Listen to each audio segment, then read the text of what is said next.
İstəyirsən problemlərin azalsın, maddi sıxıntıdan qurtarasan, dinivə, imanıva, əqidəvə vəsaitindən ayır.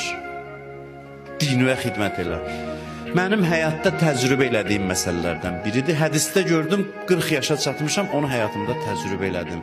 Hədisdə var, Allah buyurur, kim ömrünü mənim dinimə vəqf eləsə, dünyasını mən qaydasına salaram. Bunu mən öz şəxsən həyatımda görmüşəm. Şəxsən, dəfələrlə görmüşəm. Bir insan ki, düşünür ki, mənim vəzifəm dinə xidmət göstərməkdir. O işin dalınca gedir. O birisi də çalışır ki, dünyasını düzəltsin. Allah bunun dünyasını daha rahat, daha gözəl şəkildə həll edir. Ona ilə əzab, əziyyət qalır. Nəticə olsa da, olmasa da. Az əziyyətlə çox nəticəyə gedir, çatır.